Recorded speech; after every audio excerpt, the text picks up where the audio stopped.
Welcome back to Leeds Lately. If you are new here and you like tactics, you like Leeds United content, transfer news, all of that stuff, then you know what to do down below. Today's video is about transfer news, and it is about a new player that we've been linked with over the last 24-48 hours, and that is our Tanaka from Fortuna Dusseldorf in the second division of the Bundesliga in Germany. Now, the Japanese international is 24 years old, plays in the central mid role primarily as sort of a number 8 box-to-box midfielder, but has played a lot of games as well at holding midfielder and once or twice played in the attacking midfielder as well.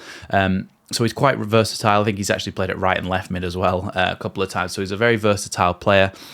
But I thought I would do this video just to give you an idea of the sort of player he is and how he might fit into this system. So he would, I think, be going in the Archie Gray role. Now, let's not panic.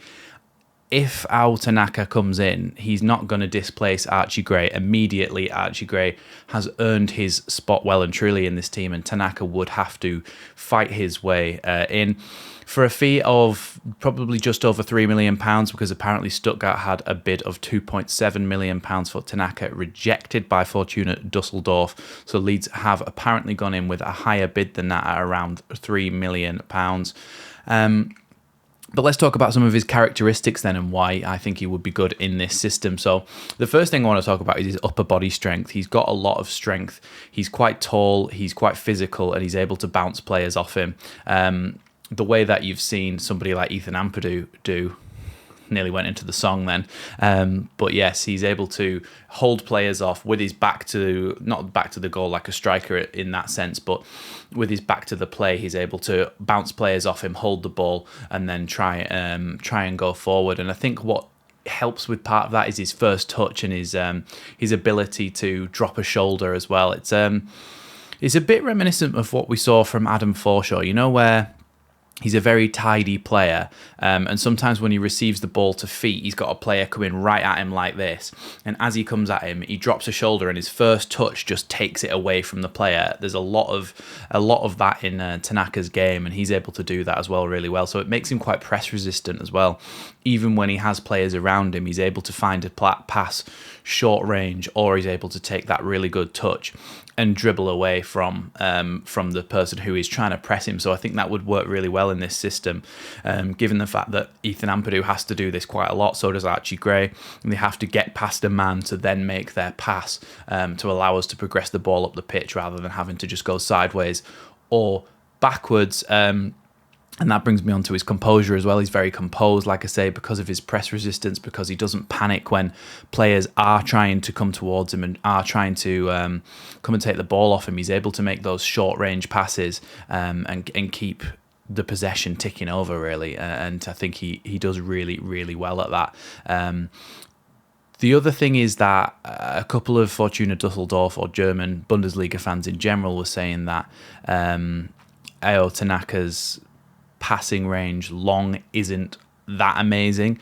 It's not exactly what we really need him for, but he is able to provide some line splitting passes. And what I mean by line splitting passes is when there's like 2 banks of 4 coming towards to progress up the pitch a little bit when you've got the ball to try and press maybe, and his pass breaks that line and means that Leeds can get their players turning and going the other way. So I think that will really help in situations where we're looking for an out ball, we're looking to try and get forward, and somebody like Ao Tanaka can play the ball through the lines. And I've seen him do line splitting passes through the defensive line as well to actually put strikers through on goal. So that could be something that could really benefit people like Joel Perreault and Jorginho Rutter up there, up top. He's also not afraid to make late runs into the box as well, which is interesting. It's not something that we've really seen from either Ethan Ampadu or Archie Gray. It's been more like they've stayed back a little bit and maybe on the edge of the box, and they're trying to just help out ticking the ball over. But Ao Tanaka, or Ao Tanaka, should I say, his ability to arrive late into the box is quite uncanny at times. He always seems to be in the right position when he does it, and he scored a few goals doing that over the years for Dusseldorf and for the Japanese national team, of which he scored a goal in the World Cup in 2022. So he's well established in the Japanese national team. He's a decent player in the Bundesliga too, a very strong holding midfielder, able to hold bodies off, able to find short passes, not fantastic with his long passing, but he is able to on occasion split the lines with low passes, daisy cutters as we used to call them, because they just skim off the surface. And yeah, so I think he'd actually be a really, really good signing. Like I say, I don't think he would come in instantly and displace somebody like Archie Gray, because Archie Gray's earned his spot, and Tanaka would have to try and earn his spot. But I do think that it offers us a lot of depth that maybe we didn't have before.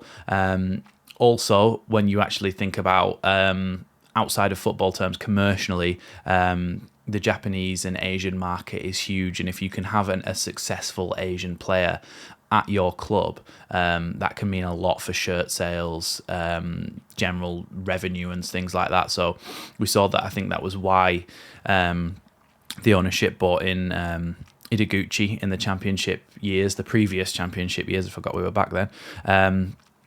We've seen that happened before, and that one didn't quite work out, but I think this one would be a success because of the way he plays, the fact that he is physical. He's already played in quite a physical league, and the German leagues are more physical than maybe the other three top 5 leagues other than the Premier League. Just trying to figure that one out in my head. But yeah, and I think the way he plays, and like I said, with his upper body strength, his ability to be quite press resistant, I think he would still do well in the Championship. So I think he'd be a success at Leeds United if he came here. And like I say as well, that could be massive for shirt sales, general revenue as well, and yeah, not just in terms of football terms, but yeah, commercially as well. I think he would be a success. The actual money is not much, is it? Just pay it.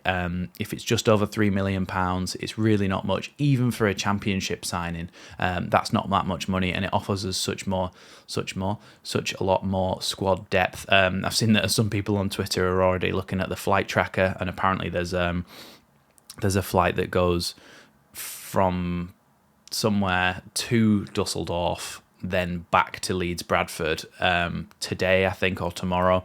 So it'll be interesting to see whether that actually carries Tanaka back to Leeds and gets him signed. But like I say, we've only got 3 days now till Friday, 4 days till Friday to actually get any transfers done. So hoping we get this one done, and hoping we get Glenn Kamara done as well, so that we've got a lot more depth in those midfield positions, and maybe give JB a loan, because I don't think he's hit the ground running as much as he would have liked to this season. Obviously, we've only had a few games, and he'll probably play in the Cup against Salford tomorrow night, which brings me on nicely to that, because I will be live for that, so make sure you come and join me. I think it's on TV, isn't it? So yeah, I'll be live for that one as well, so make sure you join me for that.